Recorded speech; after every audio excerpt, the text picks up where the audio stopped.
Bayangkan ada sebuah gunung emas raksasa di Sudan yang disebut sebagai salah satu tambang emas terbesar di Afrika. Itulah Jabal Amir, sebuah wilayah di Darfur Utara Sudan yang dihuni mayoritas umat Muslim. Seharusnya, kekayaan ini bisa membuat seluruh rakyat Sudan makmur. Namun kenyataannya justru sebaliknya.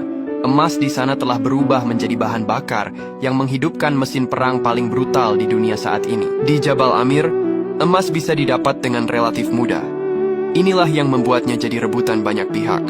Sudan sendiri adalah produsen emas besar dan salah satu yang terbesar di Afrika. Pada tahun 2022 saja, produksi resminya mencapai lebih dari 41 ton dan angka ini melonjak drastis selama perang.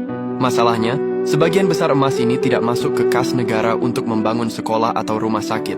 Diperkirakan hingga 70% atau lebih diselundupkan ke luar negeri secara ilegal. Emas ini menjadi sumber pendapatan utama bagi dua faksi militer yang bertikai.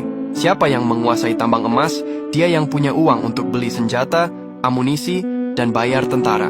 Jabal Amir dan tambang-tambang lain menjadi medan pertempuran karena mengendalikan jalur perdagangan emas adalah cara tercepat untuk membiayai perang saudara yang meletus sejak April 2023. Bagi para jenderal yang bertikai, emas adalah urat nadi yang membuat perang mereka terus berjalan. Di tengah perebutan harta karun ini, rakyat sipil Sudan menjadi korban paling tragis.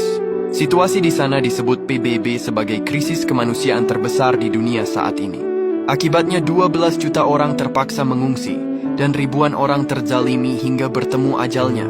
Akibat perang yang masif, banyak wilayah terisolasi, bantuan makanan sulit masuk dan jutaan orang terancam kelaparan parah. Kedua belah pihak dari faksi militer yang bertikai dituduh melakukan kejahatan perang, memperkaos, dan menghabisi warga sipil tanpa ampun.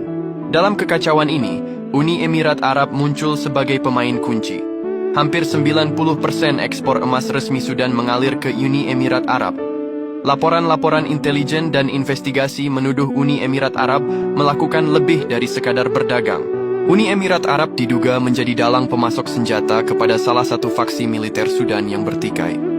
Pengiriman senjata ini sering disamarkan sebagai bantuan kemanusiaan yang mendarat di negara-negara tetangga Sudan, lalu disalurkan ke Sudan melalui darat. Para analis menduga hal ini bukan soal ideologi, tapi murni kepentingan ekonomi dan geopolitik.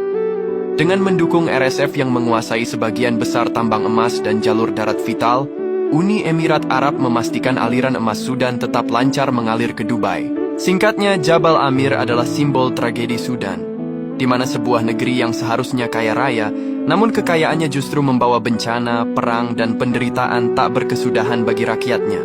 Sementara pihak luar diduga ikut bermain demi keuntungan emas. Siapa sangka, megahnya kota Dubai dan silaunya toko-toko perhiasan emas di sana, ternyata tersimpan kisah penderitaan rakyat sipil Sudan yang sangat menyedihkan.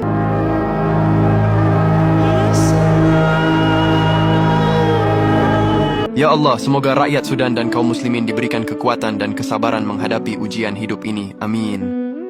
Ya Allah, Ya Arab, kun ma'ana. Ya Arab, ya Muslimin, ya Alam. أطفال السودان في خطر.